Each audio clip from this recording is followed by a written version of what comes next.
In order to understand her children, a mother would have to unlearn all of her old ideas. She'd have to start from scratch and begin from a place of humility in order to tune into their reality. Rather than pushing her agenda, she'd have to learn to read the situation and respond at the moment.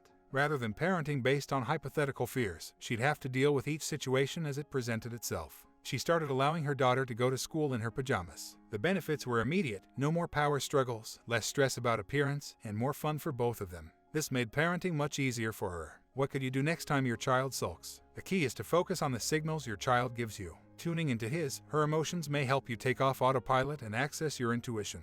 It might also help you see that right now is quite simply no time for an errand, and that pizza is indeed the way forward. Next, give some thought to situations in your house that are routinely stressful. If you take a moment out of the situation, there may be ways you've contributed to the stress, even if it's unintentional. For instance, mornings for the author were always a struggle for Leahy and her children before school. She used to feel as though every morning was a last-minute rush, as she felt disorganized and had little time to prepare for the day. This made Leahy feel frustrated and upset her children as well. She finally realized that this chaotic routine could be averted with careful planning ahead of time. As she felt more in control, their mornings slowly became easier. Nothing is more discouraging for a parent than seeing their children fighting. Sibling fighting is very common in the lives of many people, but it can turn car trips into living hells and make daily routines horrible. A child might feel overwhelmed or frustrated, leading them to start an argument which leads to physical blows. Although you may feel like an outsider, it's important to take the time to examine the root cause of the fighting. Try taking a step back and looking at the situation to figure out what they're fighting about.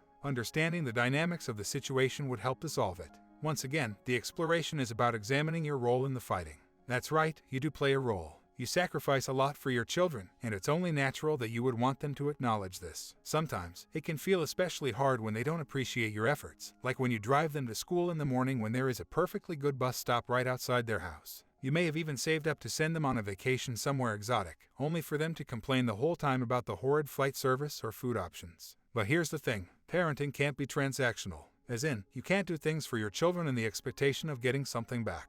You can't buy appreciation, or respect, or happiness. Your kids are your kids. They deserve to see that you love them deeply, no matter how they act, and no matter whether they love you back. To combat this, you need to pat yourself on the back. Parenting is no easy task. The next thing to do is to see if you can afford the things you provide them. If it is too expensive, then take the costs down a notch. The dangers of too much screen time sound like a myth, one that parents of children would love to believe. After all, kids need some way to keep themselves entertained, and there's nothing more fun than sitting down with a notebook and controller. The only problem is that the average adult spends 7 hours a day staring at their phone and tablet, and they're not learning very useful skills in the process. When it comes to guiding your kids' digital behavior, it's best to be the example, and to make sure you're following best practices yourself. Don't be afraid to set limits on their internet use, but don't rely solely on digital babysitters like time blockers and content blockers. Kids will learn what they see, and you can do a much better job of teaching them how to use technology responsibly. You can say it, we're not afraid. Children are terrible. They control every aspect of their parents' lives, even who they're allowed to see. With their unerring sense to boss the family around, they'll tell you what you can eat, what to watch on TV, and who you can spend time with. Kids aren't born to be bullies. They only pick up this behavior when they feel like they're in charge. At around 2 years old, children begin to test their environment's rules and limitations, throwing tantrums when they don't get their way. If parents give in, kids will keep pushing until they're calling the shots. They're emotionally immature and completely unprepared for it. What they want is your clear, kind leadership. If you keep giving in, you're essentially allowing your child to make important decisions that will affect his or her future. Communicate that you understand this is upsetting for them, using emotion-centered language. Do not always give in to what they want.